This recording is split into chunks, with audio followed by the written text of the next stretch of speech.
અમારી સમ્રાટ સમાચાર ચેનલ સબસ્ક્રાઇબ કરો, લાઇક કરો, કોમેન્ટ કરો અને જોતા રહો પળે પળના દરેક પ્રકારના સમાચારો.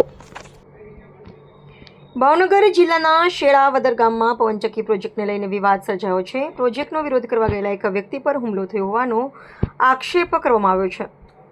સમગ્ર મામલે પોલીસ ફરિયાદ નોંધવાની કાર્યવાહી હાથ ધરવામાં આવી છે. ભાવનગર જિલ્લાના શેળાવદર ગામે કેપી એનર્જી દ્વારા પવનચક્કીના થાંભલા સ્થાપવા માટે નદીના પટમાં ખોદકામની કામગીરી ચાલી રહી હતી. આ દરમિયાન ગામના રહેવાસી રમેશભાઈ ધનાભાઈ જાદવે કામગીરીનો વિરોધ કર્યો હતો. રમેશભાઈનો આક્ષેપ છે કે વિરોધ દરમિયાન ગીગાભાઈ ભમર સહિત કેટલાક લોકોએ પાઇપ, ધોકા અને ઈંટ વડે તેમના પર હુમલો કર્યો હતો. હુમલામાં તેમને ગંભીર ઇજાઓ પહોંચી હોવાનું તેમજ જમીન પર પડી ગયા બાદ પણ માર મારવામાં આવ્યો હોવાનો આક્ષેપ કરવામાં આવ્યો છે. ઘટનાની જાણ થતાં 108 એમ્બ્યુલન્સ મારફતે ઇજાગ્રસ્તને તાત્કાલિક સરકારી હોસ્પિટલમાં સારવાર માટે ખસેડવામાં આવ્યા હતા. ઘટનાને પગલે ગામમાં તંગદિલીનો માહોલ સર્જાયો હોવાનું જાણવા મળી રહ્યું છે. સમગ્ર ફરિયાદ નોંધાવવાની કાર્યવાહી હાથ ધરવામાં આવી છે. જો કે આક્ષેપોની સ્વતંત્ર પુષ્ટિ થઈ નથી. પોલીસ તપાસ પૂર્ણ થયા બાદ જ ઘટનાની વાસ્તવિક હકીકત અને જવાબદારી અંગે. જે તમારું નામ શું છે? મારું નામ રમેશભાઈ ધનાભાઈ જાદવ.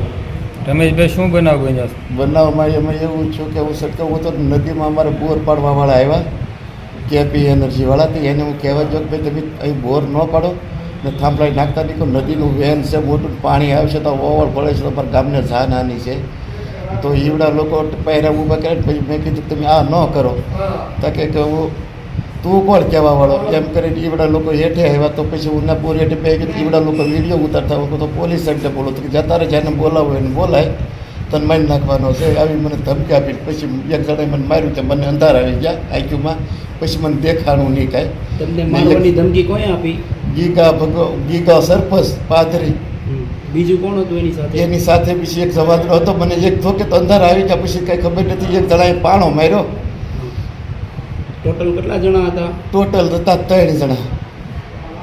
ક્યાં ક્યાં માર્યું? પગના ધડા બે કંઈક નાખ્યા. અહીંયા મેળા એક મને જે પાણો માર્યો ને છાતીમાં વાગ્યો.